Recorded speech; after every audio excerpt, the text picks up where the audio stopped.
Go live. You're listening to Akira, the Don, artist, DJ, Wave Lord, and architect of the Meaning Wave universe.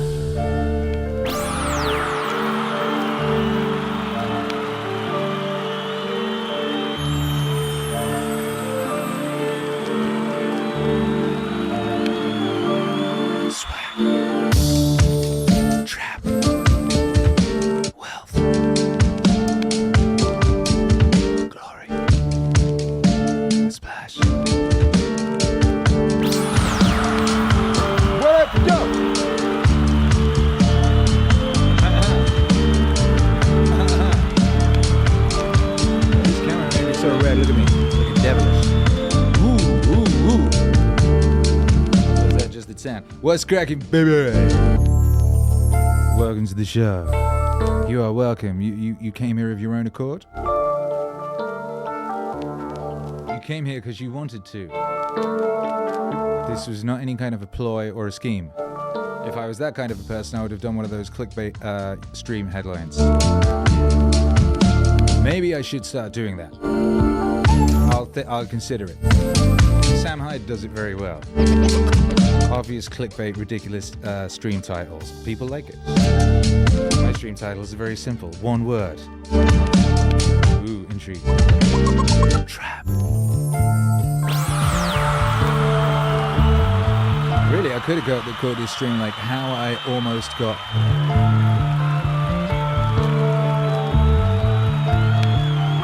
Diddied. Or something like that, right? How P Diddy almost. That time P Diddy nearly. People like that sort of thing, right? You know, I don't be doing any drama. I'm not calling anybody out on stream. You know. I mean, they tell me that's what people want. Is that what the people want? Is that what you want, brother, sister? Hey, look. Oh, that's fucking crazy, right? I just saw the door move and I looked down. Oh,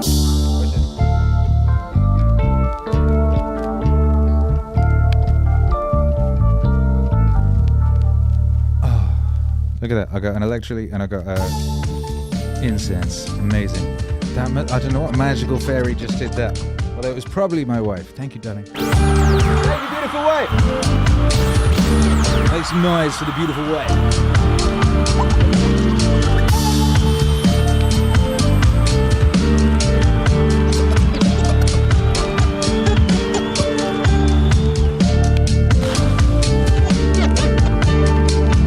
Shouts out to everyone logged in. Big Bad Wolf, what's up? Full Killer, what's up? Big Bad Wolf says Trapezius Maximus. Casey is in the house. Captain Push-Up Casey. He's aiming at 100 today, I think. Started push-ups early, 20 sets of 5. Struggling on a third set. My goal is 100. Without knees, lol. I only done 30 today thus far. I did 30 sit-ups as well, and I did 30 air squats. I yeeted my son around the pool quite a bit. That's a good workout. If you ever happen to have an 11-year-old boy around, just fucking pick him up and lob him. That's a good workout. Get after it, Casey. What up, Dirk? What's up, Dirk? What up, Christopher Bartley? What up, Grand Delay? I trust my life to the Akira weeknight live stream chat. I like the way you specified that. Not those weekend guys. You trust your life to the weekday, week evening chat, not the weekend lot. There's too many British people amongst their numbers, I'm aware of that, too many Europeans. Speaking of which, I've been invited onto the Ireland podcast tomorrow. The Ireland podcast. That's the podcast of the country Ireland. Talk about Wales. The guy leaves you a message, he's like, I know you're not actually Welsh, but you spend some time there, didn't you? That'd be nice. I can't do the accent, I'm terrible. I can only do one accent, and that's Scottish. I can't even do my own. I don't even know what mine is. Shroom Boy says, I'm cooking rice noodles in the microwave at work. Cooking rice noodles in the microwave at work. If you were Scottish, you would say that. You dosh, can't you? Mason, it's a wholesome trap and you can't get out of it. That's true. It's a wholesome trap. Yaman Yao Sun says, no P Diddy talk tolerated. Well, I'm afraid I am going to have to talk about Diddy, though. Because I do have a Diddy story and I have to share it, I'm afraid. I'm afraid there will be Diddy discussion of a sort. Did he or did he not? Well, I think we all know where this went. Dirk from Texas says, did Little Rod get his nickname before or after Diddy? Did he or did he not? I just don't know. Lil Rod. That's horrible. Free Consciousness says, bless this chat. Yes, the chat needs some blessing. Blessings upon the chat. Dirk from Texas says, Texas stands with the island. Of course.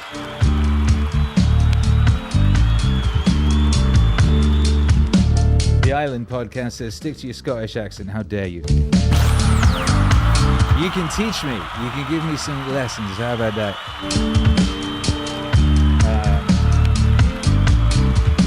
On Git's Code is me says, thank God it wasn't the island off of the coast of New York.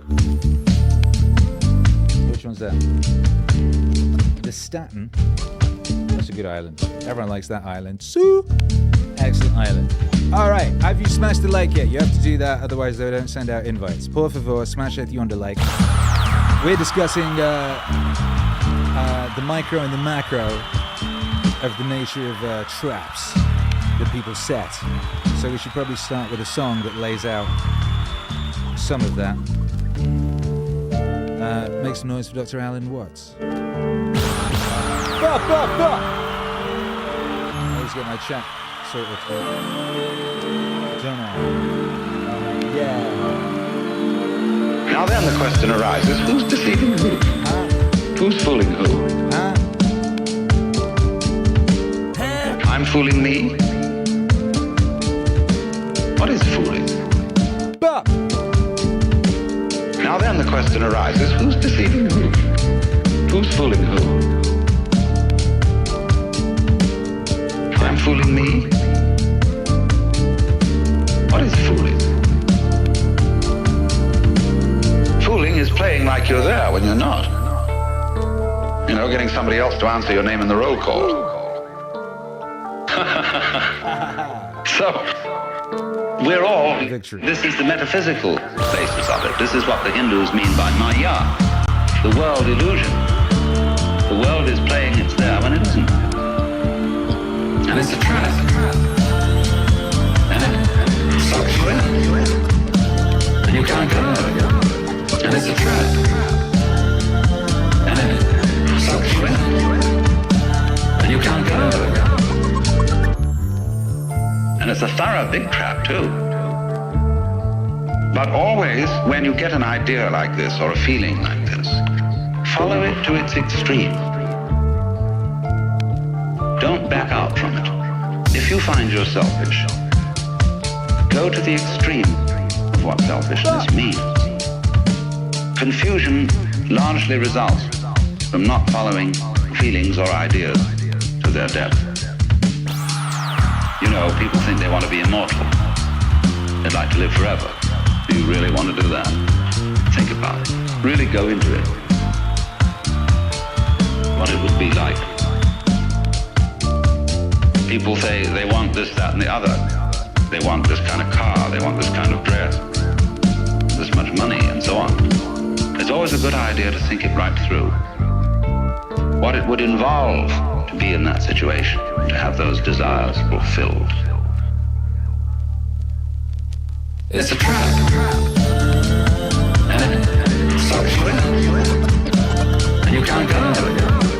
It's a trap. And it sucks you in. And you can't get out of it. It's a trap. And it sucks you in. And you can't get out of it. It's a trap. And it sucks you in. And you can't get out of it. Hey, yo, Alan Watts emojis the chat. Flood the chat now. Go! Jesse says in case he drops that thing. And you can't get over it. Listen. Alan Watts emojis in the chat. And you can't get over it. Also, when you form a relationship to another person, think it through too. You see? How inconvenient would they be? Okay. However attractive. Always turn the embroidery round and look at the underside, but don't get caught doing it. See, that's something one does on the side, in secret. Because otherwise you play the game that everything is as it's supposed to be on the front. But that makes you humorous. And that makes you human.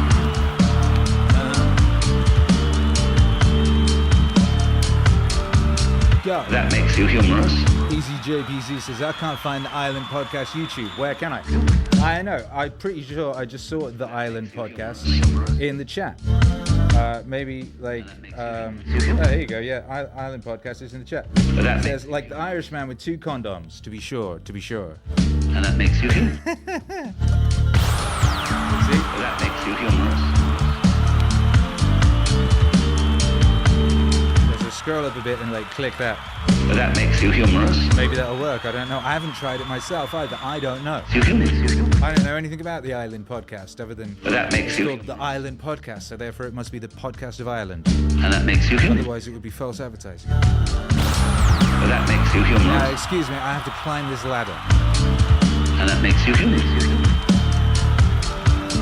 But that makes you humorous. And that makes you human. But that makes you humorous. And that makes you human.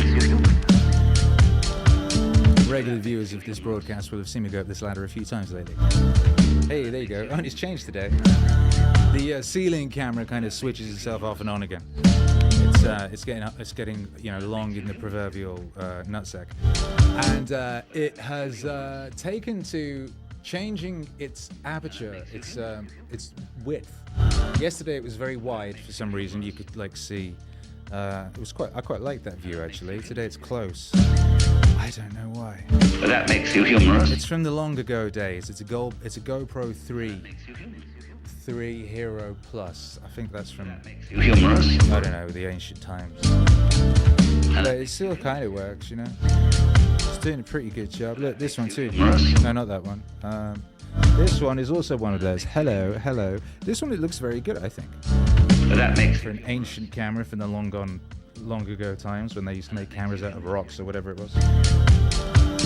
But that makes you humorous. Yeah. And that makes you human. But that makes you humorous. Yeah. And that makes you human. What's cracking, baby? How you doing? But that makes you. Where are we? It's Mercules. And that makes We're halfway through the week. We have, we've had a lovely week so far. We had a very high energy set on Monday, and then we had a possibly even more high energy set yesterday, and everybody went crazy. And that makes you human. We unlocked a new emoji. But that makes you humorous. And I believe we are but something small like 20 subs away from a new emoji unlocking, which is wonderful because, you know, increased capacity to communicate is a wonderful thing. But that makes you humorous. Friday's very special. We're announcing something epic on Friday, okay? So make sure you're, correctly attired. Make sure you've got your sturdy pants on. But that makes you humorous. You know? Hey. And that makes you human. But that makes you humorous. And that makes you human. But that makes you humorous. And that makes you human. But that makes you humorous. Shouts out to the Island Podcast, who's given us some knowledge. And that makes apparently, the Island Podcast has been set up for many reasons, namely, number one, to be a celebration of the island. But that makes you. Two, to offer a glimpse into arguably the coolest island on the planet. Number 3, to be a champion of positivity. And then number 4, to promote young up-and-coming artists.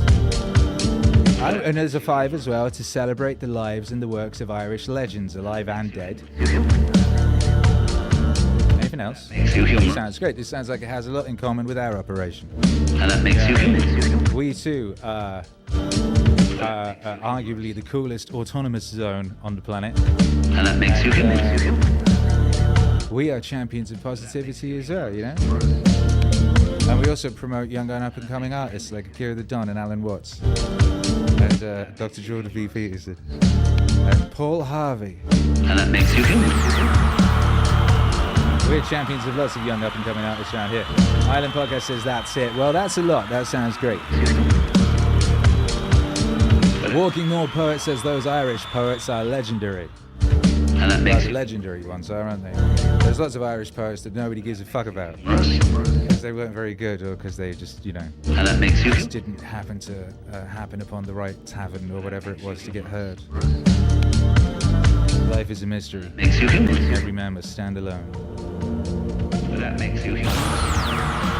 I hear you call my name. And that makes you human. It feels like home. Judgment takes experience, it takes a lot of time to build up. You have to put yourself in positions where you can exercise judgment that'll come from taking on accountability. Accountability. Leverage is something that society gives you much later once you've demonstrated your judgment, unless you learn a code or you become good with media. These are permissionless leverage. Leverage comes later, judgment comes later. Accountability you can take on immediately. You can say, hey, I'll take charge of this thing that nobody wants to take charge of. So accountability is where you can step up, but then you're publicly putting your neck on the chopping block. So you have to deliver. Judgment takes experience, takes a lot of time to build up. You have to put yourself in positions where you can exercise judgment, accountability. That'll come from taking on accountability. Judgment takes experience, takes a lot of time to build up. You have to put yourself in positions where you can exercise judgment, accountability. That'll come from taking on accountability. Specific knowledge gets built up by taking on accountability for things that other people don't know how to do, and that perhaps you enjoy doing or you're naturally inclined towards doing.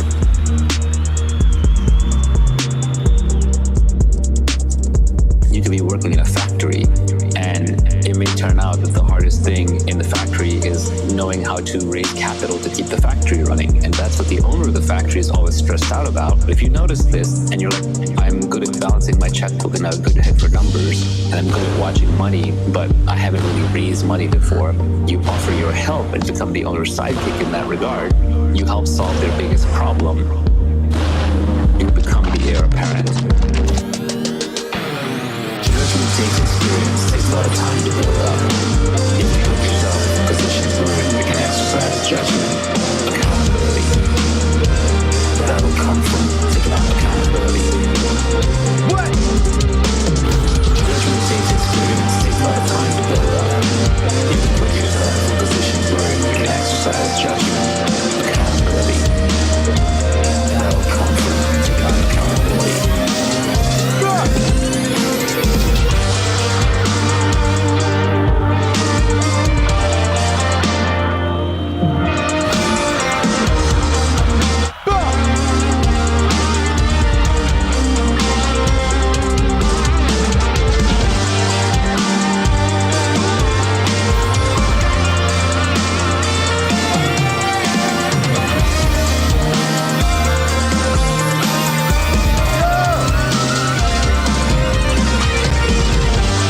Holy crap.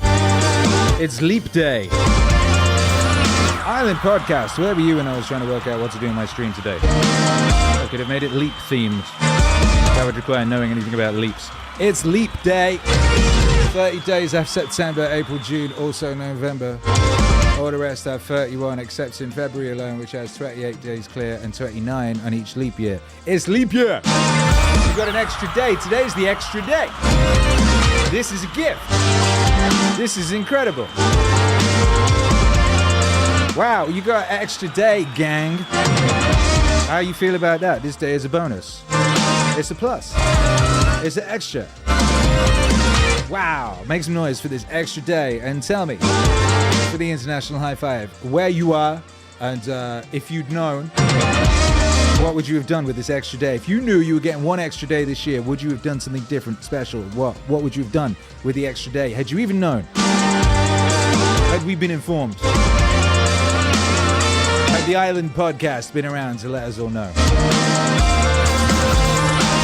Accountability. That was Akira the Don and Naval. Ravikant take accountability. From the album How to Get Rich Volume 3.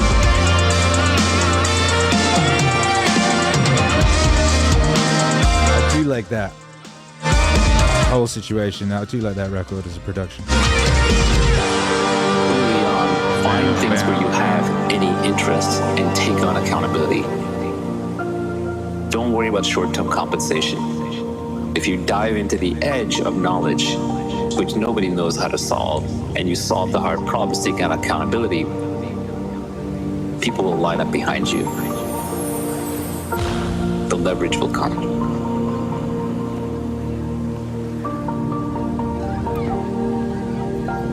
The leverage will come. I just looked at my clock. It says February the 28th. Which suggests it's not, in fact, Leap Day, and that is actually tomorrow. So we have been warned. Tomorrow is the Leap Day, right? Tomorrow is the day of leaping. So we can have a leap-themed stream, and we can go, ooh, extra day. You've got warning. Tomorrow is bonus day.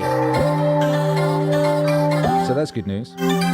Free Consciousness says Happy Leap Day to all those living in the future. Oh yeah, we do have Australians in the house. Shout out to our Australian friends. Jason Eva, it's tomorrow for Akira. It's Leap Day here in Philippines already. Yeah, there you go. See, good. I'm glad I worked this out myself. I'm so proud of myself. Chinchilla in Manila, what's up? Alright, so okay, we're straddling the Leap Day. We've got one foot in the order of the regular year structure and another foot in the chaos of the leap situation. That's very cool. Me says Chinchilla in Manila. Exactly that. Yoga Max says Akira is always living in the future, pacing the way, shepherding us. Yes, it's true, I am. It's one of my sacred duties. XX Mathog says, correct, it is tomorrow, Akira. You still have time. Praise be. Casey, leaping towards a newer, better me. Becca H says, Island is in the future. Yes, in many regards. Dirk from Texas says, I think I'll take an extra day to reflect upon my blessings. That's nice, isn't it? Walkie-More Poet is asking the Island Podcast how it is in the future. Is the Leap Day leaping with promise? This is, we all want to know. How is the future? How is the future, the Island Podcast?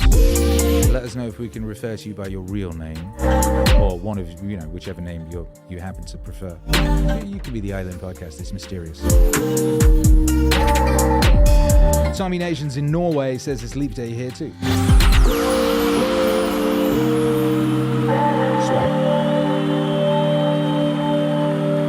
Swag.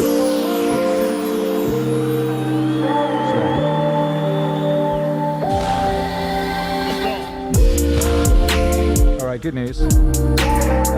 Norway, working out and cleaning my house, says Tommy Nation. Good for you. Island Podcast, Fender Jackson here. Oh yeah. Leyendo. The legend Fender Jackson is in the building. Also, host of the Island Podcast. Also, famously, in my old rap group, I might have told you about the first gig we did where I tricked everyone. It was a trap. I created a trap. Sometimes traps are good. Sometimes traps can be good. So I had this band, right? And we used to rehearse in my flat, actually, in the basement on Camden Road. And we also in some rehearsal studios, We formed on the millennium, the first moment of the millennium. We decided that we would be a rap group and we would all learn to rap, and be great. So we practiced and all that sort of thing. And I wanted to play gigs and stuff and make songs. And they're like, no, we're not ready yet. We're not ready. You know, we don't have enough. We can't do any gigs. We don't have enough songs, all that. So what I did was I booked as a gig without telling anyone. I booked as a gig. And then I had some advert go in, a listing go in the New Musical Express, I believe it was, and a few other places. And I informed the band that we had a gig and there was nothing they could do about it. So we had to make some songs and do the gig. And the legend Fender Jackson played guitar at this gig, as I recall, dressed in a clown costume on some stilts. On stilts, clown costume. Now, we were also sort of nervous and what have you. We all got very drunk. I got particularly drunk. I think I drank a whole small bottle of scotch before going on stage, and was so drunk, I vomited through the Spider-Man mask I was wearing all over the headline band's equipment, and they were very upset. And I also remember that when we finished the set, I thought we were still playing the third song, you know, and somehow Fender Jackson presided over all of this, playing a guitar on stilts in some kind of a costume, you see. But the moral to that story is because then we were out there, we were in the world, we were a legendary rap group. People heard about us, people were excited, they booked us for other shows. Had I not set that trap, right, we might have stayed rehearsing in that basement forever, you know? Sometimes you have to declare that you're going to do a thing in order to do it, you know what I mean? Anyway. So shouts out to Fender Jackson, an unknown but now known Meaningwave legend. And let's do the international high five since we're all here together. And if you don't know how to do that, what you have to do is you have to aim at the screen, right? Whatever you're looking at, and you have to, cock back like that, right? And then you have to do that, and then you go 3, 2, 1. High five. That's what you do. Laughing heart. Woo. And then you listen to this lovely song.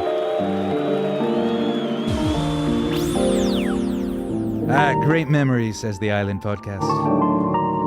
I'm glad you can remember it. I barely can. I more remember the story. Your life is your life. I have little visual bits. Clubbed into dank submission. Be on the watch. There are ways out. There is light somewhere. It may not be much light, but it beats the darkness.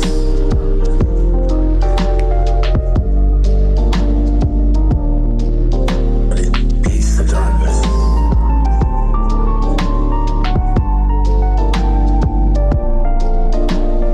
Be on the watch.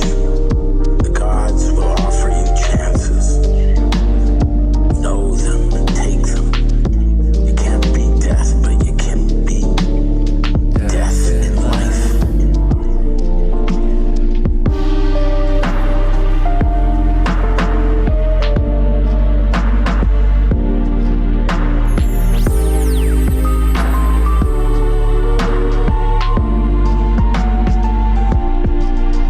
Sometimes the more often you learn to do it, the more light there will be.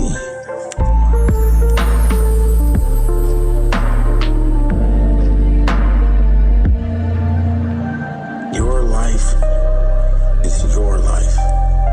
Know it while you have it. You are marvelous. The gods wait to delight in you.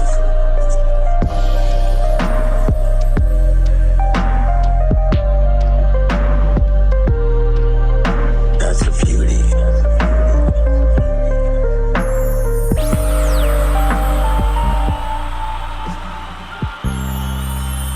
The Laughing Heart with Tom Waits reading Charles Bukowski. Akira. I guess it keeps coming up to me. What are we supposed to do? Well, I keep saying, de-emphasize anxiety, reassure people. You meet people who say, I'm really scared. I'm scared about my job. I'm scared. And so you don't worry. You don't know enough to worry. That's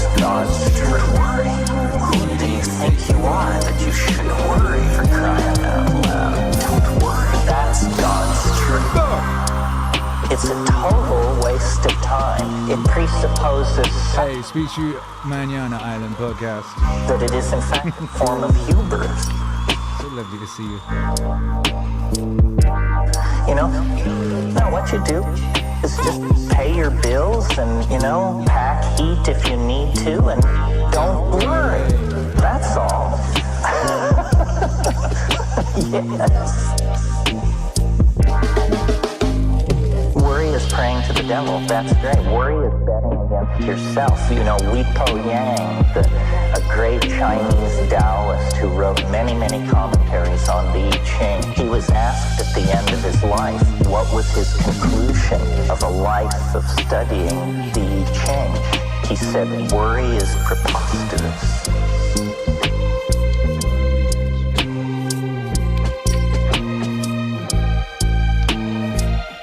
That was it. Don't worry. You don't know enough to worry. That's God's truth. Who do you think you are that you should worry, for crying out loud? Don't worry. That's God's truth. You don't know enough to worry. That's God's truth. Who do you think you are that you should worry, for crying out loud? Don't worry. That's God's truth. Worry is preposterous. Yeah! Don't worry. Worry is preposterous. Don't worry. Worry is preposterous.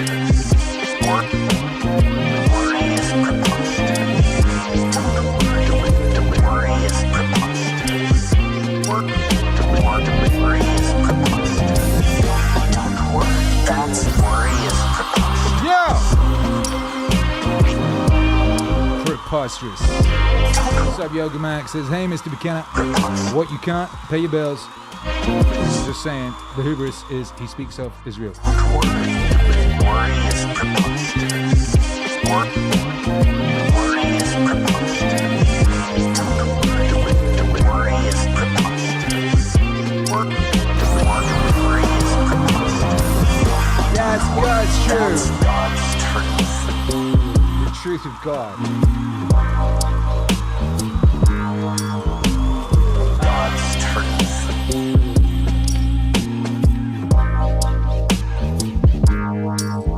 That's God's truth.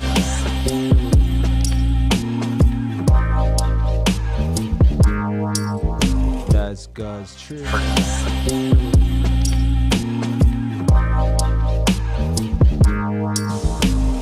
God's truth.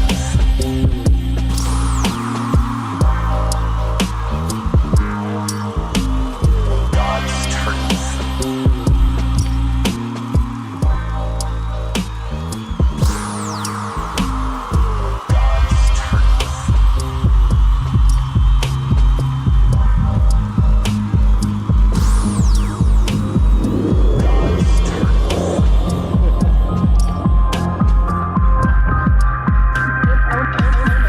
Akira.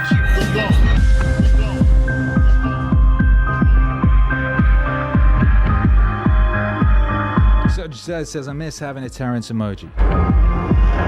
We'll bring him back. We'll have to bring him back. People do ask for it. Maybe that's the next emoji slot.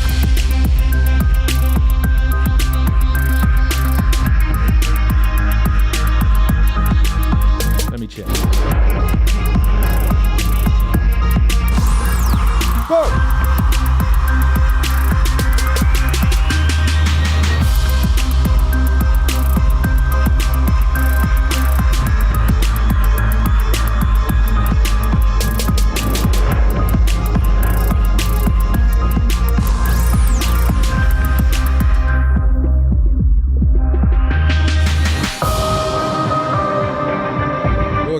It says MEANINGWAVE is a process. Been about 4 years for me, and I'm still working through some of the lessons in these songs. You are not alone.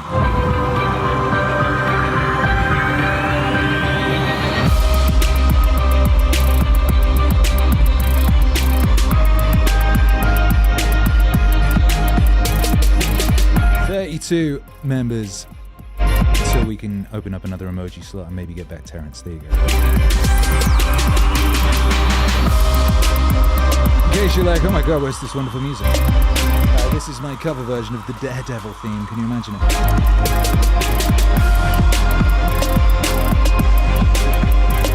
I made this when I was in Los Angeles. My old friend Errol Alkin, who's a DJ and producer, was visiting at the time. He helped me do the final master on this. He taught me about parallel compression, which I didn't really know much about at that time. So this is the first record where I deliberately did parallel compression, which is basically compressing a thing and then mixing in the compressed thing, rather than the whole thing being compressed. Bloody hell, case!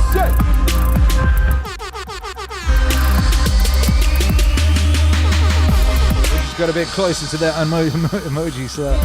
Mighty Casey stopped doing push-ups for a second, just long enough to gift 5 memberships to the viewers of this stream. D-Man got one, Alan V got one, D got one, Dark got one, and Scottsley got one. Bienvenidos. Welcome to the channel, and gracias Casey for your generosity. Beautiful thing. Amanda says that background's got it going on. Cool with the torches. We're in the dojo today, Amanda.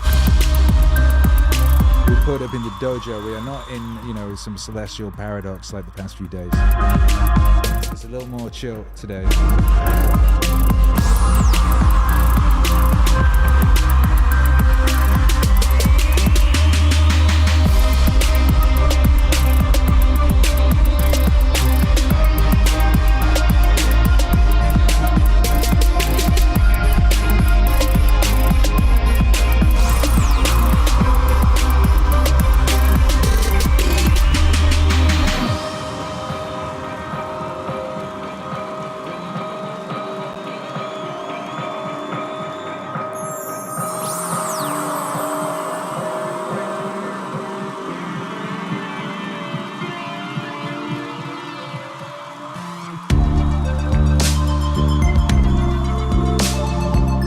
Another song from that era.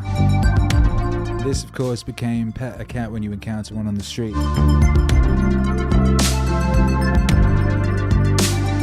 It started out life as a Midnight Men song called Starlight. I maybe played it on a stream once. Mamadan did a vocal demo for it. It was very lovely. This was a period in time when I was constantly trying to get people who were trying to ensnare me in all sorts of traps. LA is full of traps, you gotta be careful.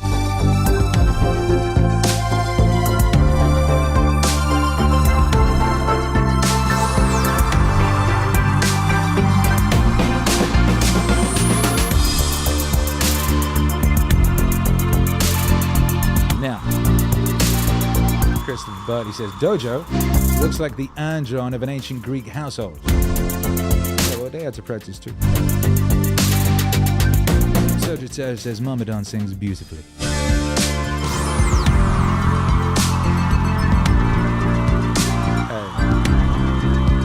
Amanda Dancer says, what is this? I just told you.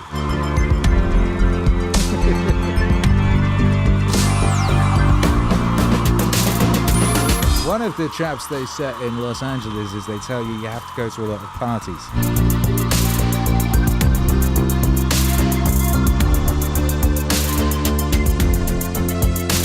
Bushido Pirate Crew says, Akira bro, hope you are well. I love your new studio at the monastery. Hey, thank you very much. Isn't it lovely? Yeah, one of the traps in LA is they tell you got to go to parties. They say that's where all the deals are made. That's where things go down. You have to go to parties and meet people and network and all that type of business. So, I was in LA from, 2014 to 2020, sorry? Like living. And I was out there in 2005 for about a year or so. Something like that. But, so I was like, I got to LA in like 2014. And, I went to a lot of parties. They said, you got to go to these parties. You got to go. I went to a lot of parties and all I ever got was a fucking hangover, Really, I'm trying to think of. There was a lot of talk at these parties. A lot of talk. So a lot of talk happens. And a lot of people, they have great ideas, and they're going to do this, and that's going to happen. And your music's going to be in this movie, and you're going to DJ at this island and this thing and doobity doobie, and a lot of that sort of business.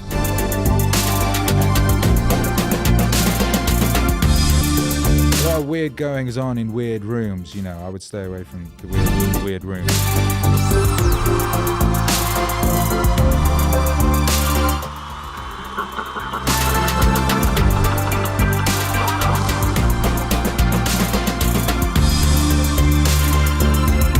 But I did that for years. I did do it for years. I would DJ like 5 nights a week. I would play these parties, then go to an after party afterwards, because that's what you're supposed to do. And I was like, this will be the one. And then one time it's like, right, we're going to Justin Bieber's after party. I'd DJ'd for him at this Grammy party. He'd like jumped up on stage where I was DJing, jumped on the DJ booth, and had me play his single, and then he sort of sang over the top of it type thing. And he was having a party afterwards, so it's like, we'll go to the Justin Bieber party, it'll be great, there'll be important people there, and maybe one of them could manage you and all this sort of thing. You end up in some like weird situation with just like awful, desperate people screaming at you and such like, and these, at that point, I don't know if it's different now, but oftentimes you'd find yourself up in the Hollywood Hills on top of these places, and you didn't have cell phone coverage, so you'd be kind of trapped. Up at these places, you couldn't ring a cab or anything like that, and you'd have to kind of find your way home somehow. I remember one time I ended up in an after party that was supposed to be this really great thing that was really going to be useful for me to go to. And it ended up being like a bunch of people like playing acoustic guitars menacingly. You ever had someone play acoustic guitar menacingly at you, like, and they're really angry that you're not singing along with them, right? And there were some weird shenanigans going on with what they were putting in the liquids, and I'd sneak out. And like, I had to try and escape from this place. I ended up like falling down this hill and just rolling and rolling down this bloody massive hill, and then sort of falling out into a freeway. And I was very glad that I fell out into a freeway, even though I could have died because it was lots of traffic. Because it meant I was away from those terrible creatures. I don't even know what you call them. Because they're not hippies. But like, they kind of have the affectations of hippies, but they're secret. I don't know, it's very strange. Chinchilla in Manila says, these live streams are a trap. I got ensnared in meaning. It happens.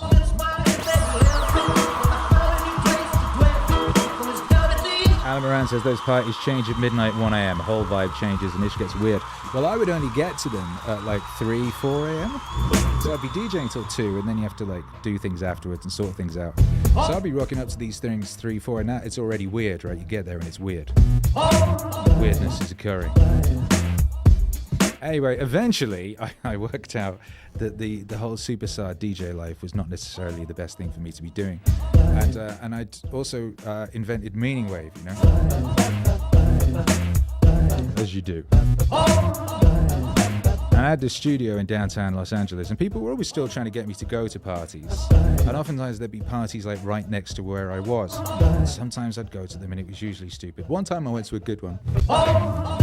And it was, what was it? It was Odd Future had a gig. And that was really fun. It was like a really little place, and it was Odd Future playing a gig, and it was just really little, and it was a great show. And we hung out with Odd Future, and they were really nice, and, you know, rapped a bit and freestyled with them, and that was fun.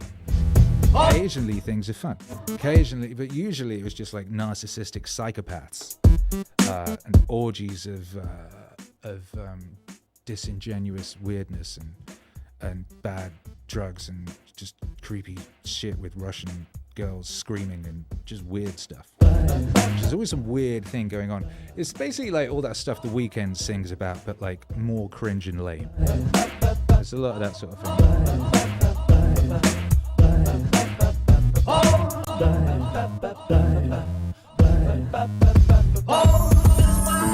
Anyway, so you know Diddy, right? That guy, P Diddy. Akira. He was always framed as kind of the good guy in the East-West Coast thing in a weird sort of way. You had Suge Knight on one side and Diddy on the other. And Suge Knight's like a violent psychopath who hangs Vanilla Ice out of balconies, right? Shakes him around the place.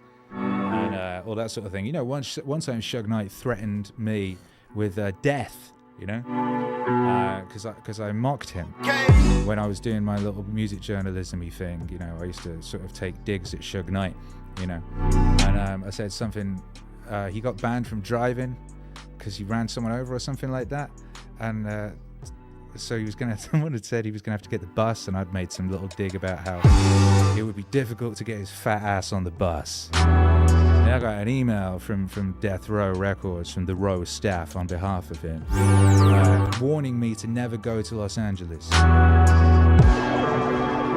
else I'd come up missing. Now, you know, P Diddy never sent me one of those. And you know, he's like a nice guy. He's always inviting everyone to parties and stuff. You know, and he's down at the club I was DJing at and stuff like that. He was just getting people to go to parties all the time. There's certain people in that world that just go around collecting people from the clubs and collecting them for parties. Notch, the guy who bought Minecraft, he'd do that. He'd send people down to just collect people to go up to his mansion and have a party. Anyway, one time, what was the name of the thing? Hang on a sec. Yeah, so one time I'd invented MEANINGWAVE, and I was in my studio in downtown Los Angeles.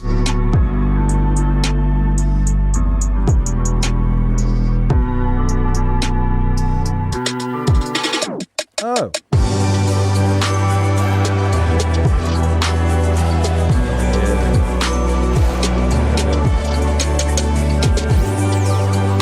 And yeah, I'm working on some music, and it's like sort of there's a load of shenanigans going on. My studio's in downtown Los Angeles in this big tall building. There's one of the oldest buildings in LA. It's like listed, you're not allowed to touch it. It used to be a bank or something. It had like vault at the bottom. And like directly opposite, there was on the left bit, there was this like sneaker store that people used to queue up for fucking hours to get like the new Kanye sneaker. And to the right, there was this building where like they had lavish events. And right next to that was a liquor store, and I used to go in there and get like beverages. Anyway, it turns out like P Diddy was having one of his white parties in the building directly opposite my studio, and they were these parties that you'd have where like everyone would dress in white, you know. You hear things about Diddy's white parties or his parties in general. It sort of sounded a bit dodgy and sus. But anyways, people were trying to get me to go to this party. It was like, oh, it'd be really good. It'd be really good for you, and you'd get some really good networking in, and this, that, and the other. You know?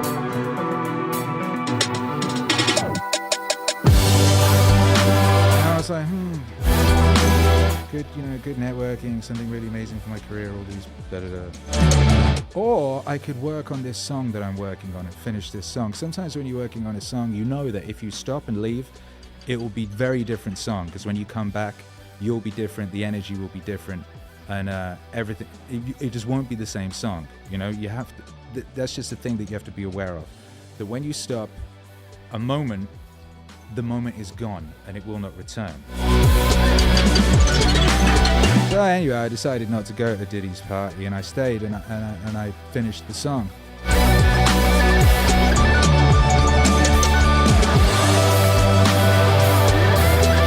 And you know, I'm very grateful to God, you know, for that. Because what it was I'd been working a long time on working out and recognizing whether I'm hearing the voice of God or the devil, right? You know that thing. I've talked about this before, that like, I think of MEANINGWAVE in a way of like, you have the devil and the angel on your shoulder in those cartoons, and when you have these questions in life, that they'll come along, right? And they'll advise you. So one of the things I was doing with MEANINGWAVE was deliberately constructing an army of shoulder angels. So when I have a question, they would pop up, you know, and I go, oh, what would Jocko do? What would such and such do? You know, and they'd crowd out the voice of the devil and give me a good perspective, you know. So in that moment, I had my shoulder angels and I had God, you know, and I'd worked, and I'd also had the devil. Devil said, go to the party. Oh yeah. But I've been working out, you know, I've been learning to recognize the voice of the devil so as not to pay attention to that motherfucker. You know, so anyway, I didn't listen to the devil. I listened to God. And I did not go to Diddy's party, and so therefore I did not get molested or waste any time, you know. Instead, I made this song. Well, There's plenty of things to criticize about being. It's tragic, and there's malevolence. That's basically the issue. And you can complain about that, but the thing is, if you complain about that, if you adopt that attitude, which is sort of an anti-being attitude, you go places that if you knew you were going, you probably wouldn't want to go. It's the places where, like, the kids that shot up Columbine went. Those are bad places. If you read the writings of the Columbine high school kids, and you really read them, if they don't make the hair stand up in the back of your neck, you are not paying attention. And one kid wrote things, I cannot believe that people could write. And I've exposed myself to a lot of crazy things that people have done and said. You just can't understand it. It's uncanny, you know. Well, that's where you end up if you get bitter. It's like, well, what can you do about that? Well, the world is harsh. It's like, should you criticize it? Not until you put yourself together. You got to bring everything you can to bear on the problem before you have any right to stand in judgment about being itself. And that's what these mass murderers do. That's what they're doing. That's what they're acting out. They're saying, well, I'm looking out in the world. I don't like people. They're full of flaws. They act badly. They're a cancer on the face of the planet. It'd be better if they didn't exist at all. I don't like being. It's too full of suffering and evil. I'm the judge of this. I'm going to make my goddamn case. I'm going to take them out. And then it's more than that. It's like I'm going to take them out and I'm going to do it with the innocents first. Because that's the thing you got to get about mass murderer types. They're not hunting down the guilty. That's too obvious. They're hunting down the innocent. That's the best protest. Think about it. Well, I don't want to think about it. Well, that's for sure. You bloody well don't want to think about it. But you better think about it. That's where you go when you take that criticism of being approach. It's like you don't get to do that unless you want to end up there. It's bad. So what do you do instead? Stop doing stupid things. Stop lying. Stop making things worse. Stop making yourself weak. Even in a day, you'll see that you have choices in front of you, and sometimes you don't know what to do. It's okay, you're ignorant. Maybe you make a mistake. Whatever. That's just ignorance. Malevolence is when you know what you shouldn't do, and you do it anyways. People do that all the time. And that's arrogance. That's, I'll get away with it. It's deceit. Because you're lying to yourself about whether you should do this or not. You know you shouldn't. And then it's resentment because, well, it's like, I'm going to do this bad thing because that'll teach the people, that'll teach God to treat me this way. That's the terrible trinity. Deceit, arrogance, resentment. Chase those out of your life.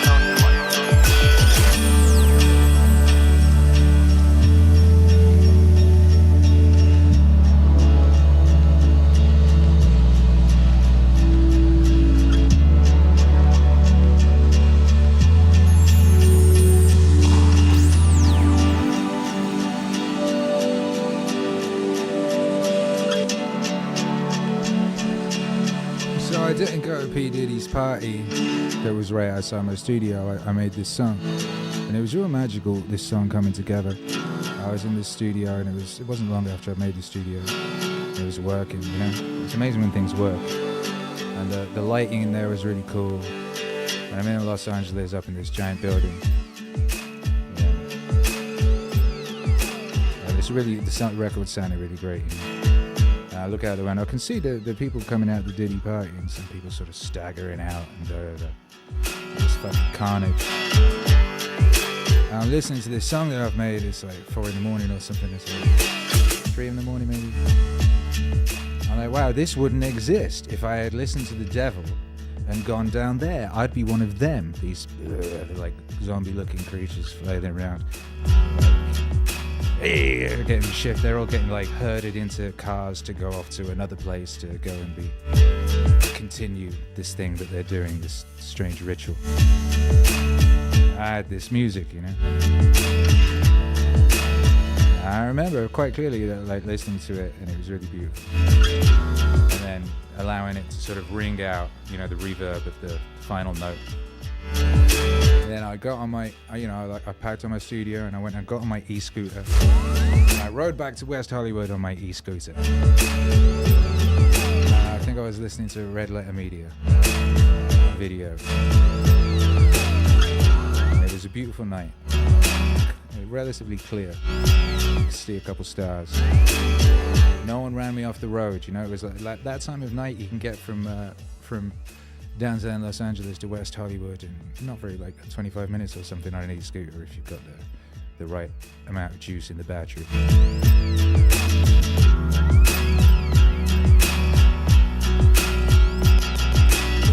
And little moments like that, life is full of these little moments where you can make one decision. Things could be very different.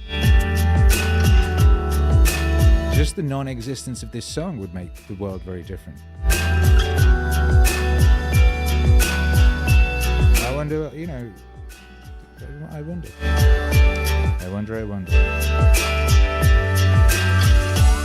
But people ask me a lot, you know, they're like, how do you keep, you know, sort of on the path? How do you stop from straying and getting distracted? And how do you know when you're doing the right thing? And like one of the things, as I was saying earlier, is you learn to recognize the voice of the devil and you learn to recognize the voice of God. Like the voice of God, one aspect of that you could think about is something you know very well and you've known in your whole life, and that's your conscience, right? That always pops up and tells you, oh, the little Jimmy Cricket thing. That's one of the many reasons Pinocchio is so useful. You know the voice of the devil because it's always saying with such sort of smirking certainty something you know to be fucked up. They'll say, oh, exercise is bad for you. Eat the bugs. You don't need protein. It's just stupid shit like that, right? And it can't help but be kind of like smirking when it says it. So you get used to recognizing the voice of God and the voice of the devil. You listen to God, you don't listen to the devil. Or do the opposite what the devil says. But here's another thing though. If you've got... it falls back to the old, the devil will find work for idle hands to do. If you've got something to do, the devil can't touch you. If you're occupied with an adventure of your own choosing, with specific aims and systems to carry you to those aims that are non-negotiable, that leaves little wiggle room for the devil to get at you. Yeah? There's very little wiggle room for the devil if a person has a definiteness of purpose about how they're executing their existence. So that's one easy thing, is just, you know, get that sussed out, mapped out, decided upon, and stick to it. Easy. Devil can't touch you.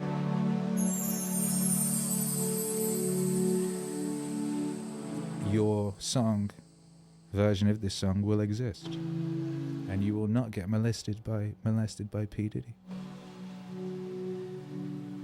And your ancestors will be proud and smiling.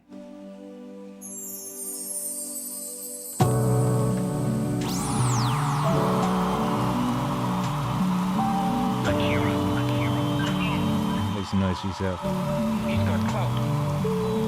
Even those that are supposedly born and never lose touch with the knowledge of their true nature, they are not much help to humanity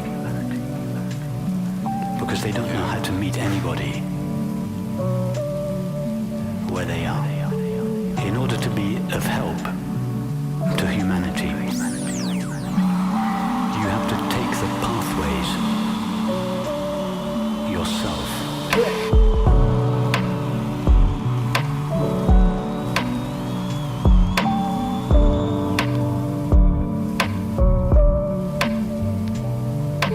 You have to take the pathways yourself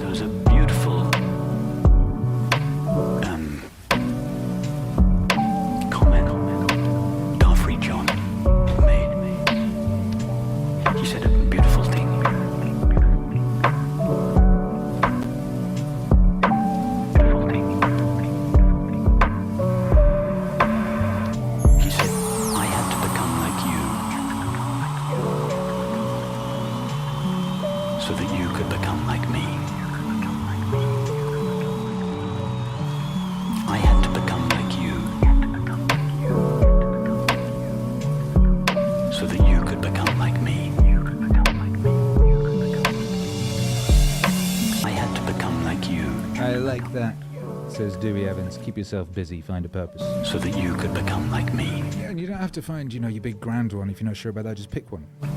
Like, if you've not yet worked out what your big grand one is, just pick a one. Maybe you're going to get yourself in shape. So that you maybe you're going to write a novel. Maybe you're going to learn a language. Maybe you're going to learn an instrument. Maybe you're going to, volunteer at a soup kitchen and make cakes. Whatever it is. Pick a thing, do that thing. Make sure you're filled. And deviating from that thing, you just don't. You can't. So then it's easy to not get caught in people's traps because, can't go get caught in that trap because I'm making my cake. I'm making my cake for the orphans. Casey says, great story. Shecky says, sweet. So that you... Free Consciousness says, super ducking blessed. Samuel Maxwell says, is that a Dynasty Warriors background? No. It is not. So that you could... Lee Shepard says, thanks for all you do, brother. I really needed this today. Hey. Well, that's cool, isn't it? Like you. That makes two of us. So that you could become like me. Beautiful thing. Ill Ink says, don't deviate. Well, why do you think they call it deviance? Deviant behavior. What up, Serge? Appreciate you. So that you could become like me. Deviant behavior. He claimed to have been born without forgetting his true nature. But he realized that he was of no use to humanity in that condition. So he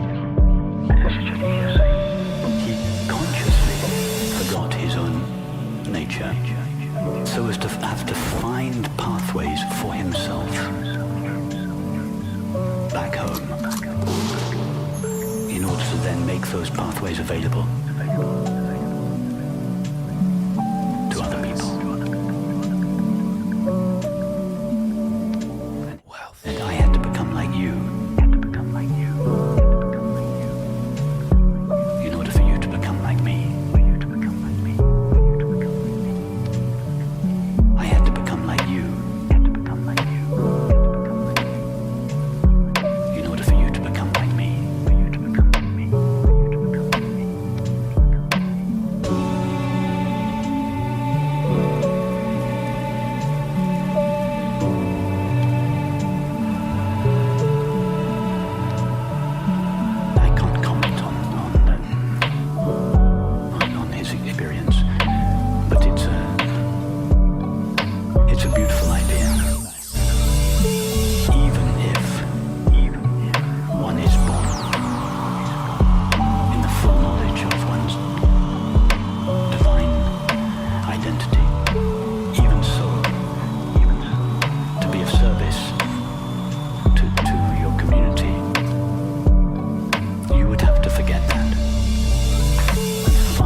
Rupert, Spira, and Akira the Dawn had to become like you.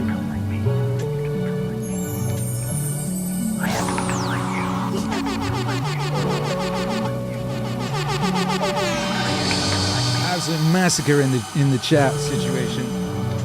We were just hit with an absolutely bountiful gifting of 5 Meaning Wave memberships from Brother Moran. Kimberly Levinsky, bienvenidos. Christopher Bartley, bienvenidos. JDM, John Face, Magpie, and Josh Will, bienvenidos. You get access to the emojis. You can download the yeeted streams. You can download the mixtapes. Thank you, Brother Moran. Brother Man's generosity was matched by Chinchilla in Manila, who also gave 5 Meaning Wave memberships to the community. Radically Milk Toast, Chrysanthemum, Snowy AYT, Mark CF, and John Smith. Welcome to the channel. Thank you, Chinchilla and Manila, you beautiful thing. Thank you to all supporters of Meaning Wave. We could not do this without you. I dedicate this song to you.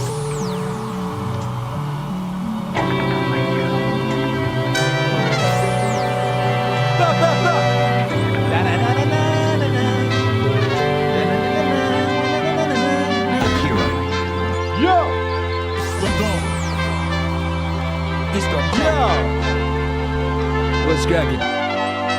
Hey. When you wake up in the morning, Sell yourself. the people I deal with today will be meddling, ungrateful, arrogant, dishonest, jealous, and surly. Okay. They are like this because they can't tell good from evil. But I have seen the beauty of good and the ugliness of evil, and have recognized that the wrongdoer has a nature related to my own.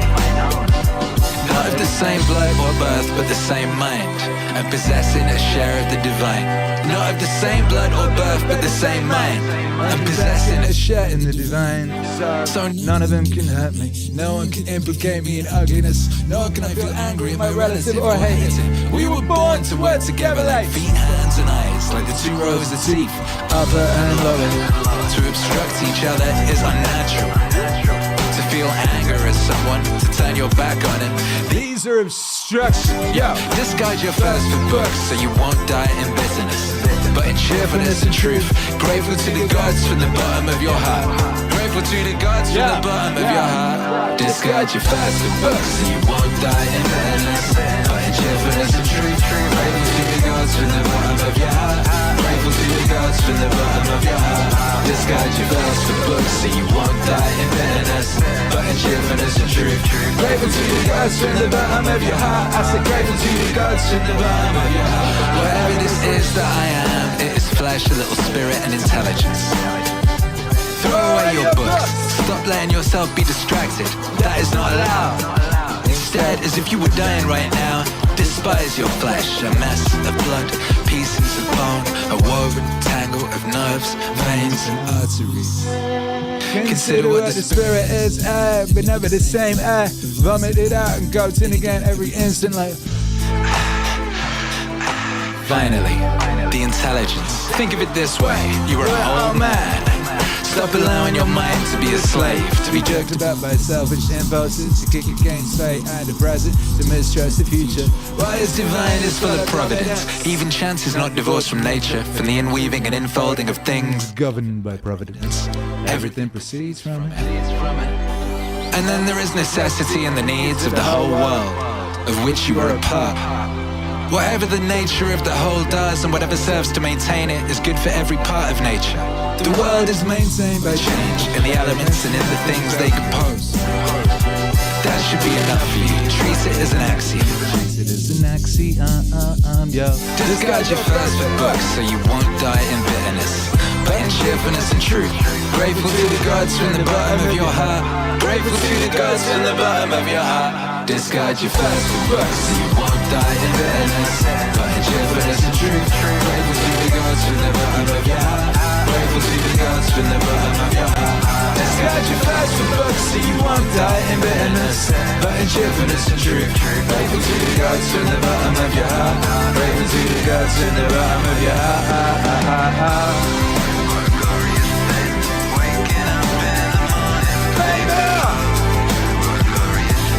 You get to have a whole day. Oh, what a glorious thing. You get to have a whole day.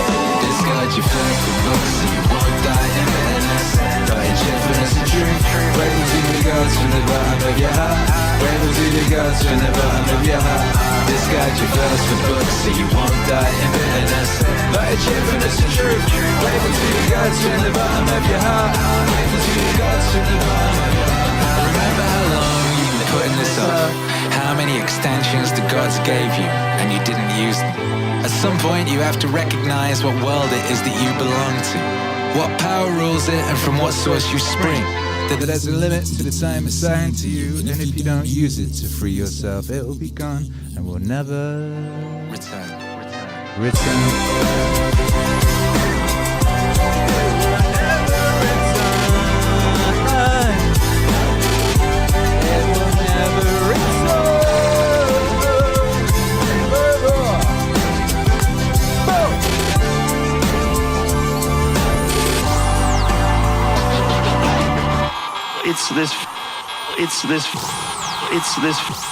It's this fear of discomfort. People have this extreme. What up, Kimberly? When it comes to thank you. Exercise, they want to avoid discomfort. Yeah. Feel like any type of exercise is just like something to be avoided. That's not for me. Fuck that. I don't want to sweat. I don't want to strain. I don't want to sweat. I don't want to strain. A lot of times, this association that they have is about the beginnings of getting in shape. It's not about once you're actually fit. Because once you're actually fit, and you look forward to it, it feels great. If I can't get a workout in, I look at my schedule and go, shit, I don't have any time for a workout, which means I'm not going to get that good feeling, get that good feeling. And so instead of looking at it like, oh, I've got to go grunt and sweat, I'm thinking I'm not going to feel good, I'm not going to feel relaxed, I'm not going to feel carefree, even appreciative, like my appreciation of things, and it gets enhanced greatly after exercise. I just feel better. I sweat, I want to strain, I want to sweat, I want to strain, I want to sweat, I want to strain, I want to sweat, I want to strain. Get that good feeling, get that good feeling, get that good feeling. I want to sweat, I want to strain, I want to sweat, I want to strain, I want to sweat, I want to strain, I want to sweat, I want to strain, I want to sweat, I want to strain. Get that good feeling, get that good feeling, get that good feeling. It feels great. Most people, their associations are to avoid anything that's uncomfortable. It's so illogical. Discomfort is your friend. It really is. Discomfort, not being happy and content with certain situations in life, they're massive, massive motivators. They're amazing at facilitating change. Yet our instinct is to avoid those and just sit on a couch and watch some fucking reality show. It's bizarre. When I get really disciplined and really consistent with my workouts, I almost feel momentum. I feel like there's push behind me, like, all right, yeah, now I'm going to sweat, I want to strain, I want to sweat, I want to strain, I want to sweat, I want to strain, I want to sweat, I want to strain. Get that good feeling, get that good feeling, get that good feeling. I want to sweat, I want to strain, I want to sweat, I want to strain, I want to sweat, I want to strain, I want to sweat, I want to strain, I want to sweat, I want to strain. Get that good feeling, get that good feeling, get that good feeling. Yeah, now I'm doing it. Yeah, now I'm doing it. I'm doing it all the time now. I'm looking forward to the next time, and it makes that great day. It's much weaker. Flood the chat. Let's go. Motivation and my discipline much stronger. I think a lot of it is based on just the consistency. Blowing something off is not just bad for you physically. It's also bad mentally, because then that option is now available. The option to fuck off. You did it before, and you're probably going to do it again, and you'll get mediocre results, not just in that aspect of your life, maybe in all aspects of your life.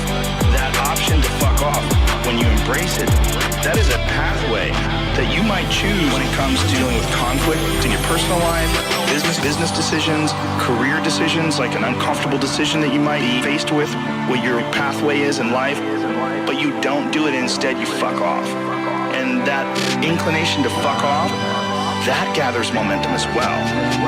The inclination to be disciplined, that comes with momentum. I think both things.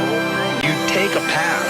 I want to sweat, I want to strain, I want to sweat, I want to strain, I want to sweat, I want to strain, I want to sweat, I want to strain. Get that good feeling, get that good feeling, get that good feeling. I want to sweat, I want to strain, I want to sweat, I want to strain, I want to sweat, I want to strain, I want to sweat, I want to strain, I want to sweat, I want to strain. Get that good feeling, get that good feeling, get that good feeling. It feels great.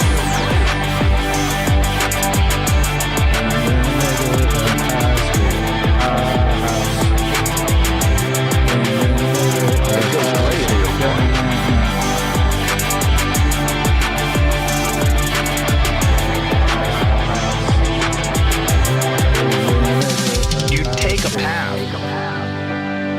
or the path of the fuck off.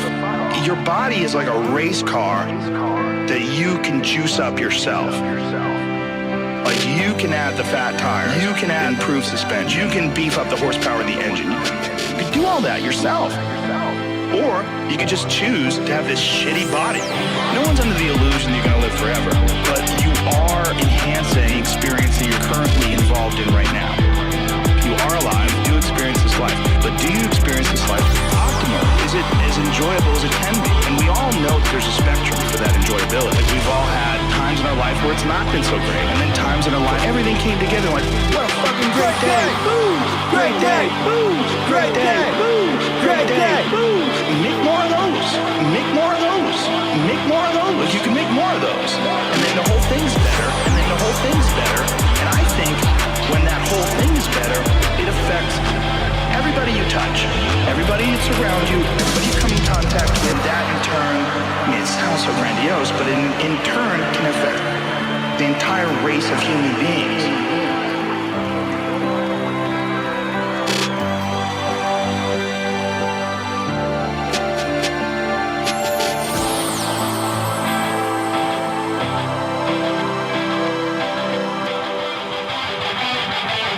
Great day, whoa!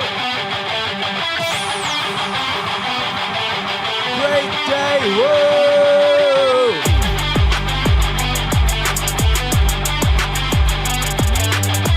And this show, this broadcast, this glorious experience that we're all having is brought to you by MEANINGWAVE.com. It is, honestly it is. Tell them about it, lady. Because happiness is a side effect of meaning. You said that very fast.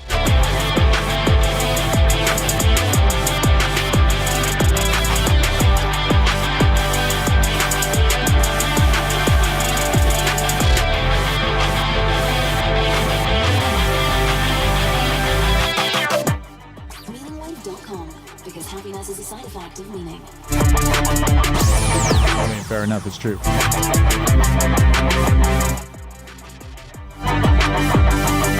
Yeah, go to meaningwave.com. It's great. Look at me trying to click on OBS. That's not going to work. I have to go to the website itself. There you go.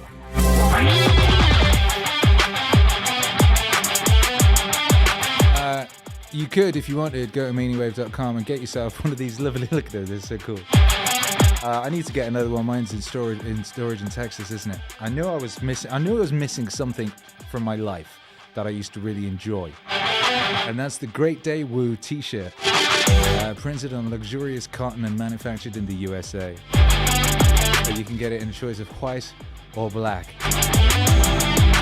or grey heather. I had a white one. Classic Great Day Woo. It says Great Day Woo, you know what I mean? I was like, how are you doing? You could be like, whoosh, Great Day Woo! I mean, what could be better than that? Not much, I'm telling you. And it also exists as a ladies' t-shirt in lady cut for the ladies. For some reason, I typed in Great Day Woo, and this came up. Look, it's a beautiful day to be alive. Cotton sweatshirt. That's nice, isn't it? Just simple. It says it's a beautiful day to be alive. See, Meaning Wave has a great variety of garments. We have, the loud and colourful, and we also have the simple and refined for the refined gentleman and gentlewoman out there. So if you fancy treating yourself, go to meaningwave.com and maybe get one of those. There you go. Or you could get the shirt that I am wearing now, and that's the Inside Job one. This is the thumbnail of the song Inside Job, and you could find that by typing Inside Job up there. That's the easy way to find specific things. There's also the blog section where you can keep abreast of the ongoings, and you'll see what streams we've been doing. We have This Week in Meaning Wave, and sometimes I write blogs. Actually, I wrote one earlier. I might post it. Little stories or things of that nature, musings. Also, there's the resources tab if you want to support Meaning Wave. If you made shitloads of money on Bitcoin today and you want to send us a Bitcoin, you can. There's our Bitcoin address there. We've got an E for Patreon, a PayPal, and a Venmo, and a Cash App. Meaningwave.com.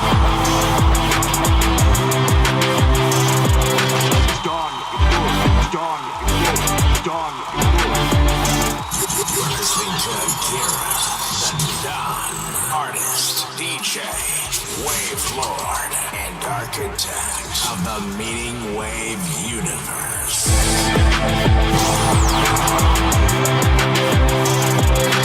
Multiverse Media Space says, don't forget to be gentle with the like button. I haven't mentioned the like button, have I? How's it looking? How is me not having mentioned it?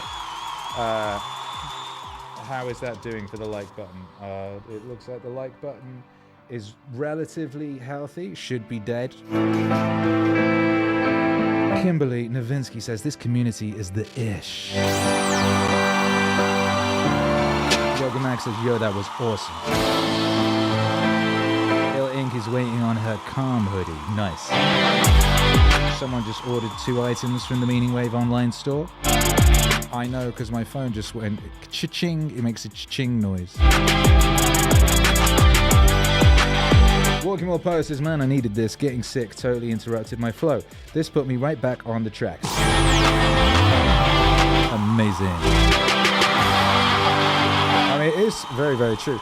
You know, I'm a person who has been in very, very bad shape and is now in this shape, which is better shape than I've been in before. And being in this shape is a much better experience in everything, all manners I can think of. There isn't a single aspect of my life that has not been improved by being in better shape. Just simple things like being able to lob my child for great distances and sort of pick him up and fling him around. Just like when you're getting up, I took great pleasure earlier. For some reason I had to like get up off the sofa, and I got up very powerfully and assuredly because I had power in my legs from doing all these squats. It just felt good to be able to just stand. You know what I mean? Like lots of people, I'm sure lots of people that I went to school with are spending a lot of time on Facebook complaining about aching and how it hurts to exist now and stuff like that. Whereas I feel better than I've ever felt in my life. So I would definitely advise all that stuff. I don't put out records that I do not back. Now sometimes I put out records where I've not yet fully embodied what's in them, and that's partly why I make them. So that then I can, you know, listen to them a lot and embody.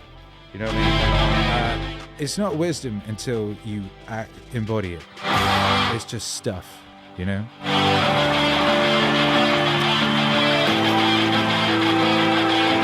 And that's what Meaning Wave is for. Help you embody.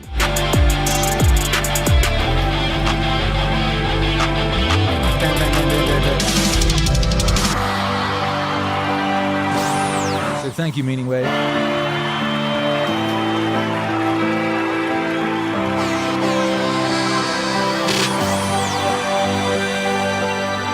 Thank you all. Casey, I just saw the True Cosmic Romance in merch. Omg, that's one of my favorites too. I need a new one. I wore that one so much, I have worn it out. I wore that so much, like, and actually I got the version of that I had though, because I made that t-shirt design over a decade ago.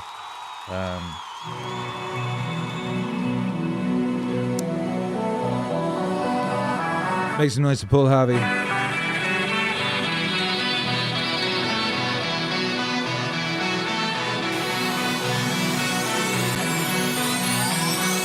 How come after thousands of years of experiment, our new nation has come so far, so fast? So far, so fast. All this in less than 200 years. What is the secret of our success? Well, I think it had to do with a basic American's creed. Perhaps it never passed the pioneer's lips in this form, but if it had, I think he would have said something like this. I believe in my God, in my country, and in myself. I believe in my God, in my country, and in myself. I know that sounds like a trite, too simple thing to say, and yet it's a rare man today who will dare to stand up and say, I believe in my God, and my country, and in myself.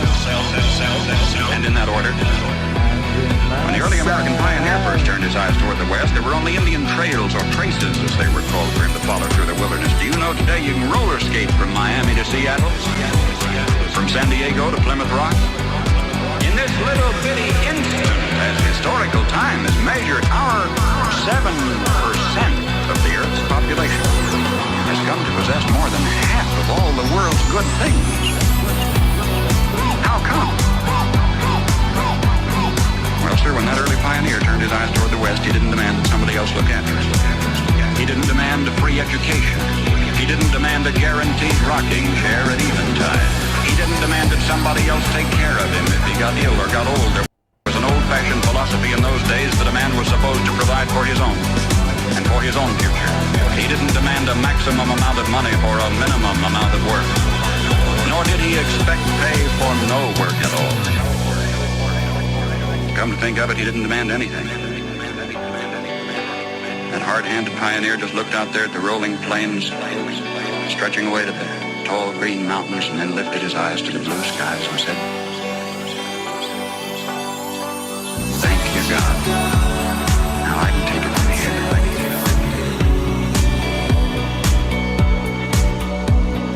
Thank you, God. Now I can take it from here.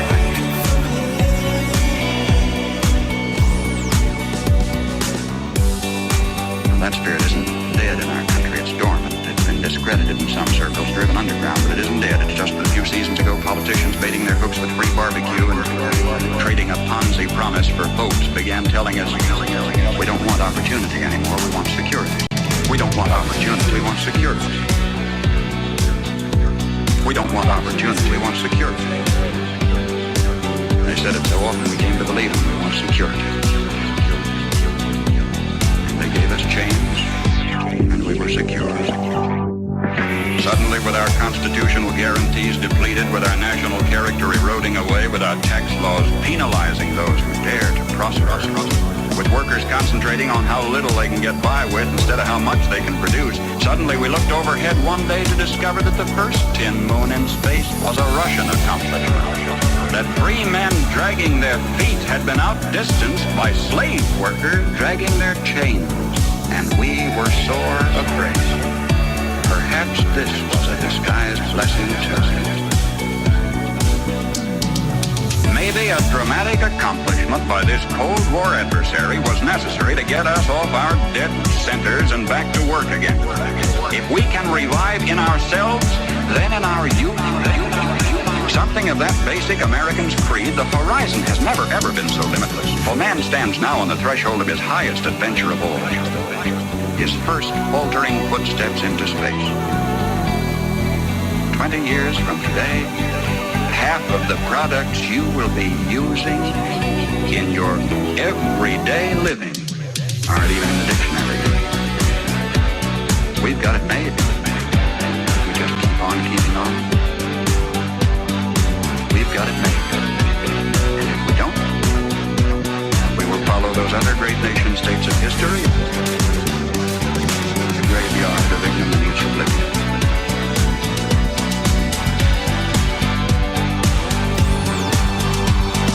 History promises only this for certain. We will get exactly what we deserve.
Paul Harvey. Guys, thank you, God. Paul Harvey passed on this day in 2009. His work lives on. Greatness does not disappear.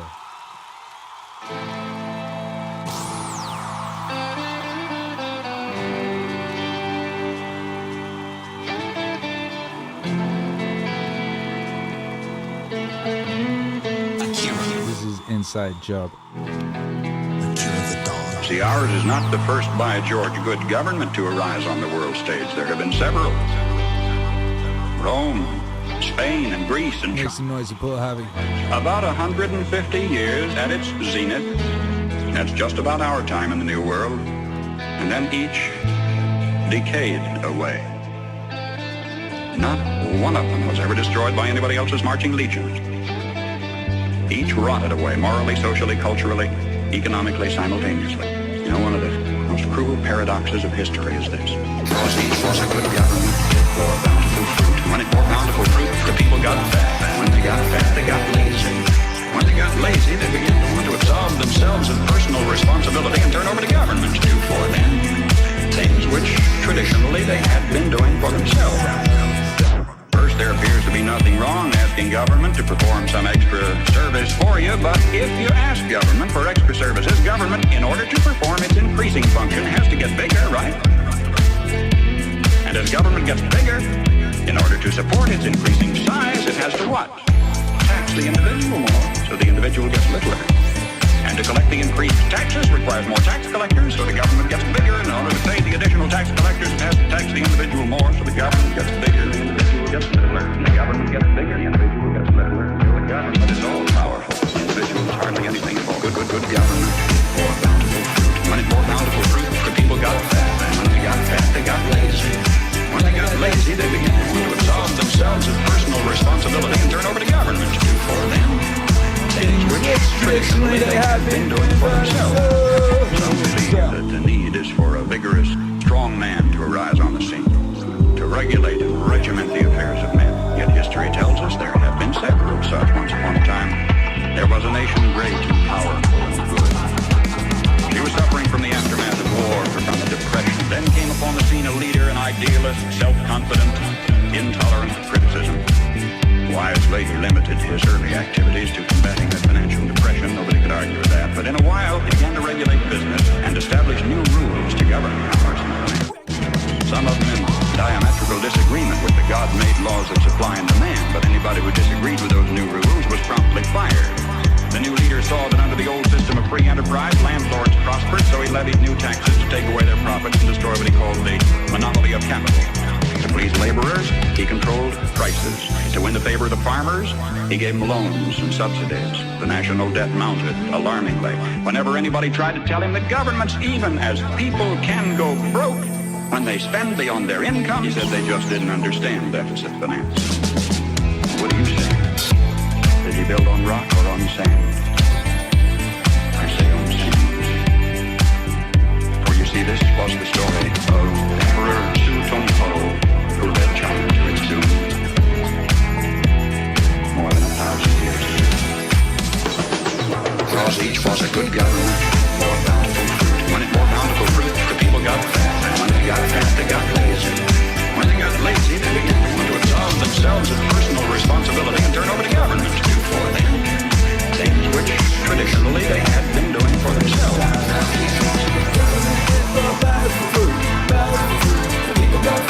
When they got fat, they got lazy. When they got lazy, they began to want to resolve themselves and personal responsibility to the government to do for them things which traditionally they have been doing for themselves.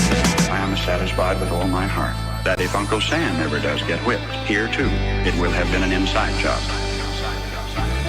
It was internal decay, it was not external attack that destroyed the Roman Empire. Starting about 146 BC, internal conditions in Rome were characterized by a welter of class wars and conflicts, street brawls, corrupt governors, lack of personal integrity and moral responsibility, street brawls, corrupt governors, lack of personal integrity and moral responsibility, street brawls, corrupt governors, lack of personal integrity and moral responsibility, street brawls, corrupt governors, lack of personal integrity and moral responsibility, street brawls, corrupt governors. Make some noise! Alright then, wave emojis in the chat for Paul Harvey. Nailing it yet again.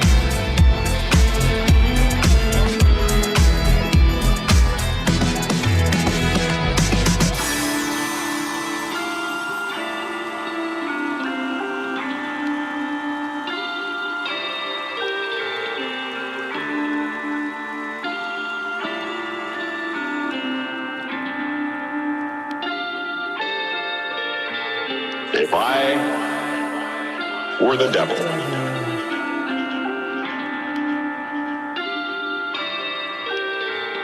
if I were the devil,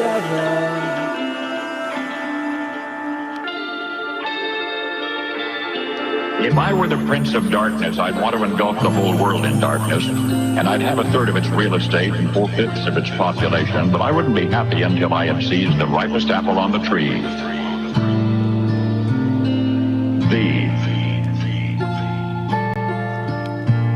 So I'd set about, however necessary, to take over the United States. I'd subvert the churches first. I'd begin with a campaign of whispers. With the wisdom of a serpent, I would whisper to you as I whispered to Eve. Do as you please.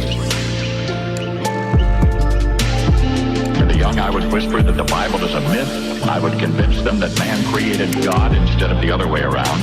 I would confide that what's bad is good and what's good is square. And the old I would teach to pray after me, Our Father, which art in Washington.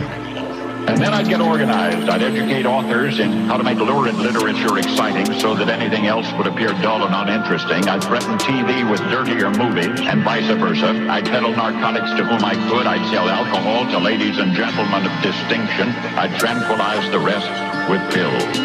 If I were the devil, I'd soon have families at war with themselves, churches at war with themselves, and nations at war with themselves. Until each in its turn was consumed. And with promises of higher ratings, I'd have mesmerizing media fanning the flame. If I were the devil, I would encourage schools to refine young intellects, but neglect to discipline emotions, just let those run wild. Until before you knew it, you'd have to have drug-sniffing dogs and metal detectors at every schoolhouse door. Within a decade, I'd have prisons overflowing.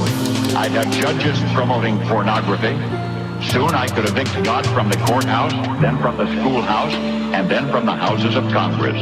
And in his own churches, I would substitute psychology for religion and deify science. I would lure priests and pastors into misusing boys and girls and church money. If I were the devil, I'd make the symbol of Easter an egg and the symbol of Christmas a bottle. If I were the devil, I'd take from those who have and give to those who want it until I had killed the incentive of the ambitious. What'll you bet? I couldn't get whole states to promote gambling as the way to get rich. I would caution against extremes in hard work, in patriotism, in moral conduct. I would convince the young that marriage is old-fashioned, that swinging is more fun, that what you see on TV is the way to be. And thus I could undress you in public, and I could lure you into bed with diseases for which there is no cure. In other words, if I were the devil, well, I'd just keep right on doing what he's doing. if I were the devil,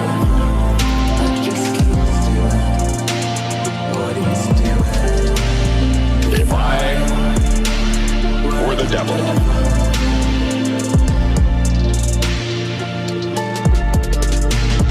if I were the devil,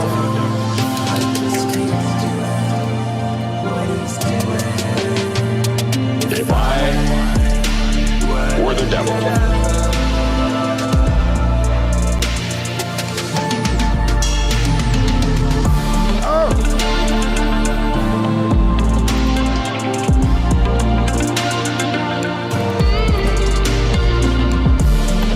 Make some noise for Paul Harvey. 1965.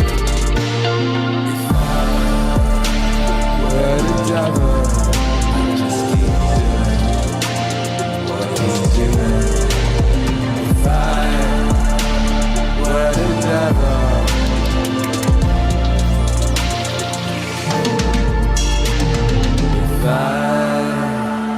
What the devil just keeps doing what he's doing. If I,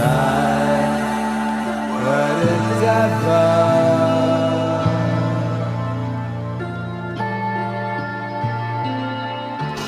Americans preachers tell me that there is no sermon. What? Which is looked forward to with less 60 years. sermon about sin. 60 years later. It's probably true. If we're talking about a secular sermon on the subject of hard work. Akira.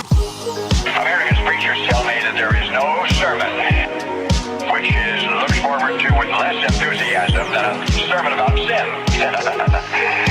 Well, that's probably true. What's up, Yoga Mac? If we're talking about a secular sermon on the subject. Paul Harvey, Gigabase Child. Akira. The pregnant skyline of America was set in place one brick at a time.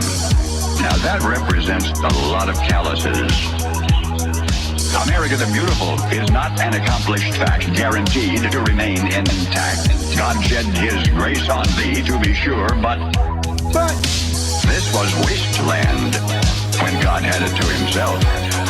He handed man a hoe and said, you want another Eden? All right, earn it. And all that's necessary for the weeds to take over again is for you and me to lay down that hoe. Come on. Work. Hard work. There is no gospel less popular than the gospel of hard work. Work. Hard work. There is no gospel less popular. Get to work. Go! We tell our young people how our country was carved out of the wilderness. No, it wasn't. Our nation was hammered and hoed and chopped and dug, sawed and clawed out of the wilderness by bare-handed men who asked nothing for nothing. America did not start out with an agricultural production of the awe and envy of the world. It was seeded first by sod-busting farmers who fought Indians and ranchers and cold and heat and drought and bug and flood and one another. The fruited plain sprang forth from barren acres only after they had been watered with a lot of sweat. Work. Hard work. There is no gospel less popular than the gospel of hard work. Work. Hard work. There is no gospel less popular. Get to work. I guess what I'm saying is that the more history I study, ours and others, the more certain I am that there is one fertilizer essential to the survival of civilization, and that fertilizer is sweat. And I don't mean perspiration, I mean the kind of steamy, streamy, salty sweat that's wrung from a man by hard physical work. Somehow, the sweat gets into the soil of a farm or a factory, a city or a state or a nation, and everything thereabouts grows tall and strong and tough enough to stand against any storm. But the day the sweat dries up, the soil dries up. Whole civilizations are buried in dust.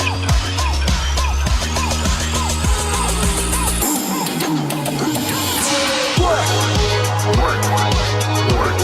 Hard work. There is no gospel less popular than the gospel of hard work. Work. Hard work. There is no gospel less popular.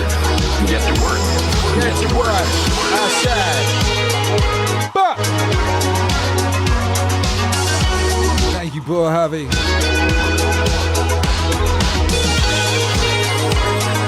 Beloved.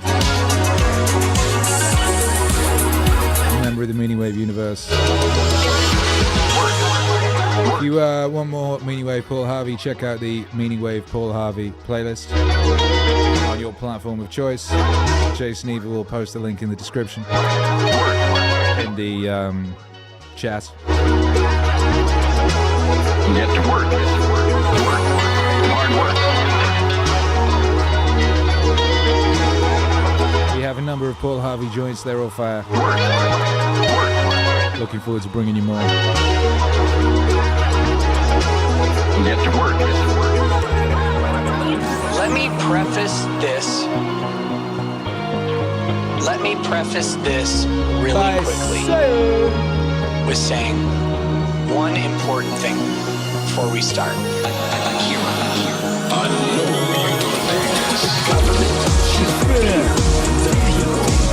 Thank you, Jason. The people. And pop that in the description as well. Thank you. For those across space and time. If you listen to this on the replay, check the description. Ironic. For that link. Of jokes. Because the alternative is the people fear the government. That's fucking tyranny. Tyranny. The government should fear the people. The government should fear the people. The government should fear the people. 100% of the time, reluctantly, in the service of your fellow man. Not thinking that you get to be an administrator or controller of their fucking property and their fucking rights. We have twisted government service into a position of power, but the word is government service, and the service is not to the government, but to the people. These motherfuckers lord over us as a new aristocracy, a new ruling class of nobility. They do so openly and in our faces. The founding fathers would roll in their fucking graves to see how we treat the government today. They should serve in fearful respect.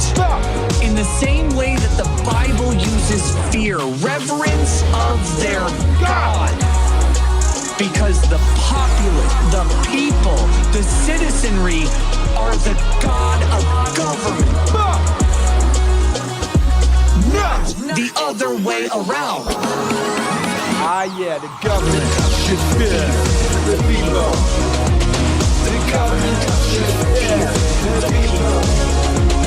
The government should fear the people. 100% of the time. Of the time. Of the time. Of the time. The government should fear the people.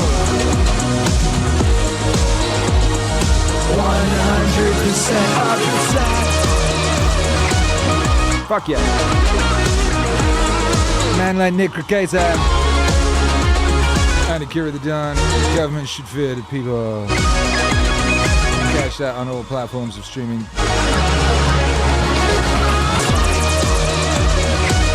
Bigger Multiverse Media Space, appreciate you. Don Jocko Fire.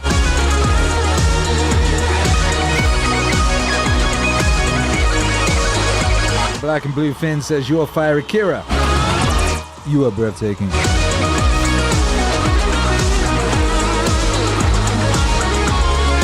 Cedric says, as drooling class of senility. Good point, well made.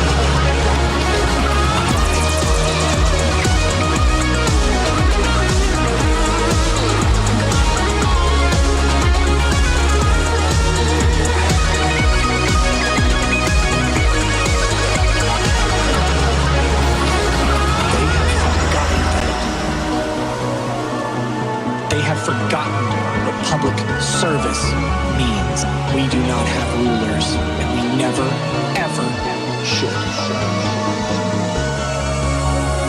Governments, if they endure, always tend increasingly towards aristocratic forms. No government in history has been known to evade this pattern.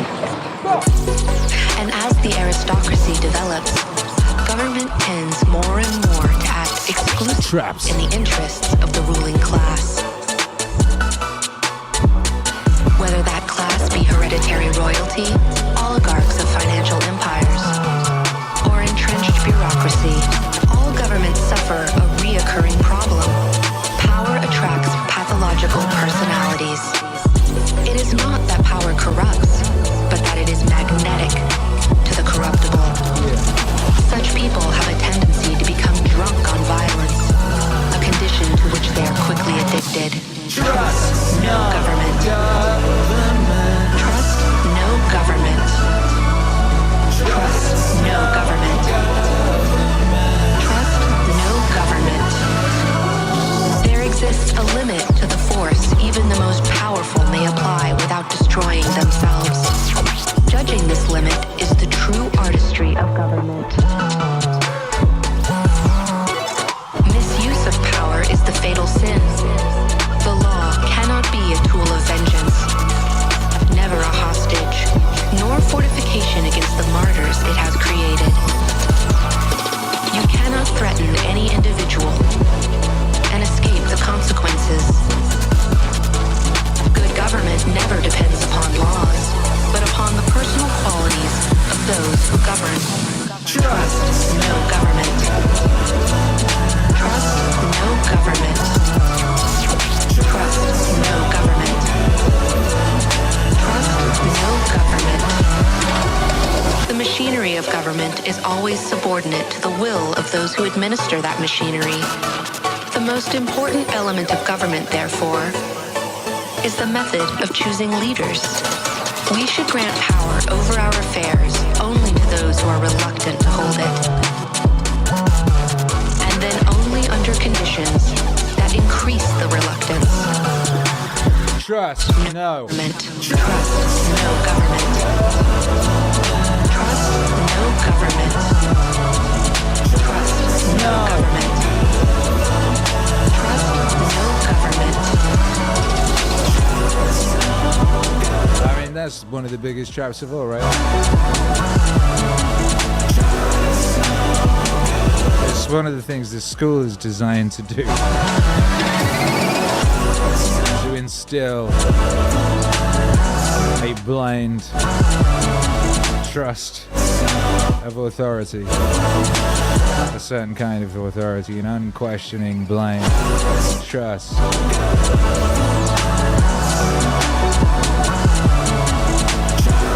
Trust the government. Trust the plan. All the way to your doom.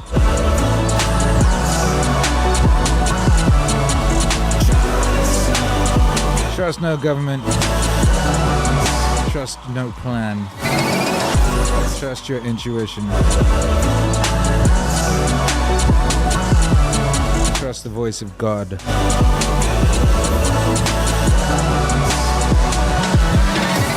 That's what that is. No enemy, one must be invented. The military force which is denied an external target always turns against its own people. I think, as far as the question of God goes, I wish that science, which is supposed to explore these things, refuses to explore the fundamental question that is of interest not only to religious people. I did not plan this, but intensely to say those words and then play this song. Time thinking about something they don't care about, or they pretend they don't care about. That science should spend all their time. They spend time trying to find new galaxies, as if that's important. Since God's an unproven thing, just a hypothesis at this point, I think it would be good to study it. First of all, the scientific method always begins with intuition. Always. Always. The scientific method always begins with intuition. Always. Always. Einstein used intuition. He did not study things objectively and find things. He was struck with something and then followed that notion that he had, or whatever you call that kind of intuition. Intuition. That kind of intuition.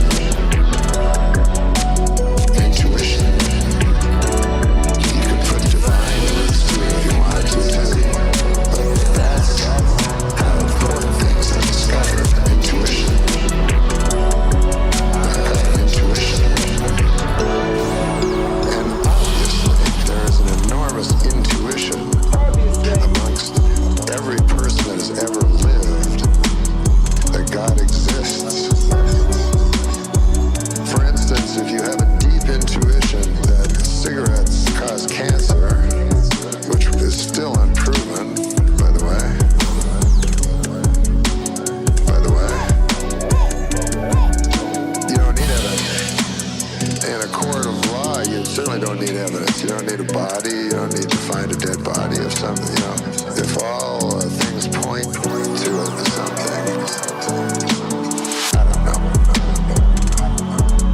I have very strong belief in intuition.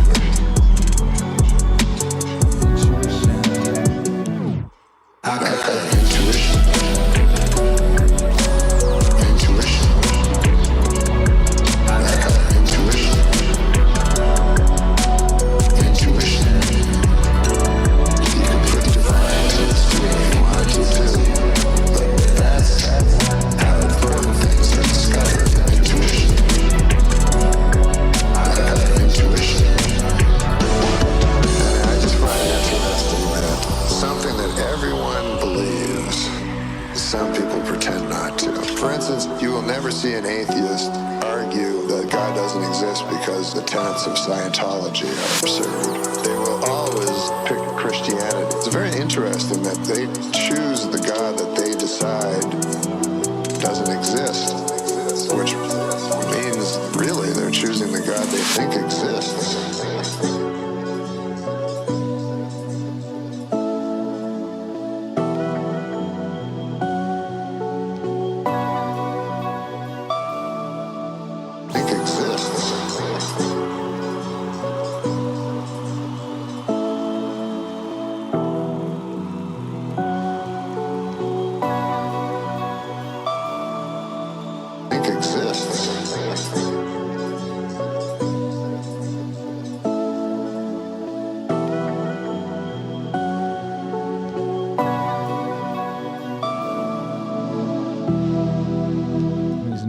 McDonald.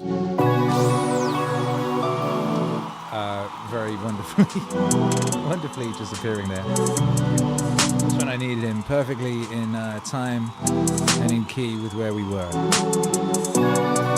Trust no government, I said, trust your intuition. And there we had a song, ready and waiting for us. That's the power of Meaningwave, that's what that is. That's what happens when you reach epic catalog levels. Which we are, you know, we're at epic catalog levels now.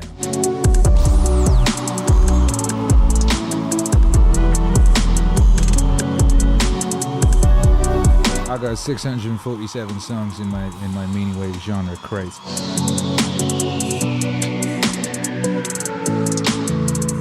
Another 20 something gonna be released in the next month. Way more on deck. Oh my goodness, the one I wrote just before I came on stream. That's one for a Meaningwave superstar who's got a lot of records that people love. This is by far the greatest for that specific artist that we have. And they got some people's favorites already. This is like next level, nuclear.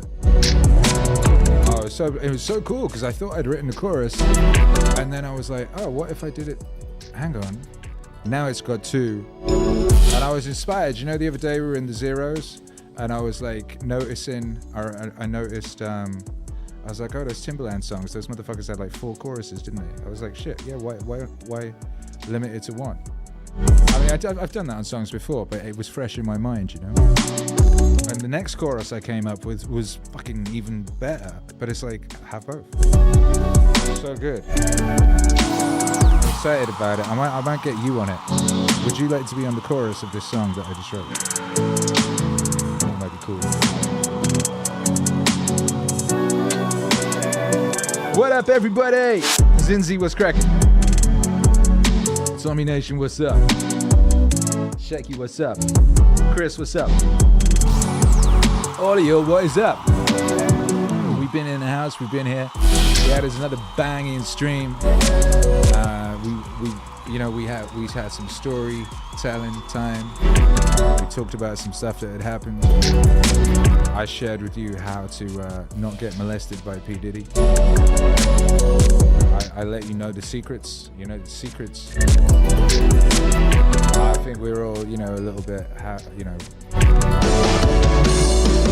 more advanced as a result of this operation, this experience. Make some noise for yourselves. Great stream, woo. Thank you, Casey.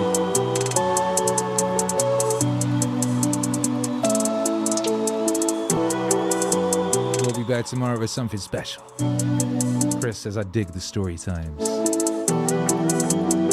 Epic, says Tommy Nation. So we'll be back tomorrow with something epic. And then hold tight, Friday, something that's very special happening. So keep it locked.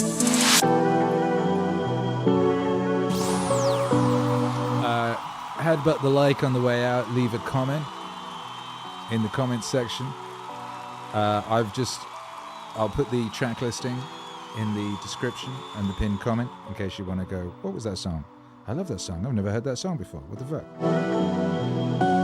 Billing says, I had a great workout during stream. Proud of you.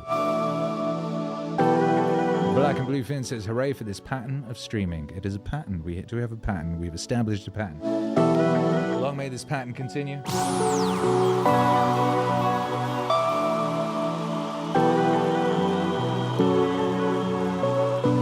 Yeah, go kick that like in the nuts on the way out. Leave a comment. Head on over to meaningwave.com. We'll see you tomorrow. Be excellent to one another. I know you will. I know you always are. Proud of you.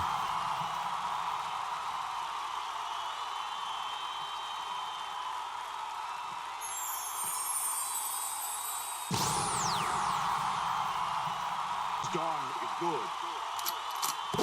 You're listening to Akira, the Dawn artist, DJ, Wave Lord, and architect of the Meaning Wave universe.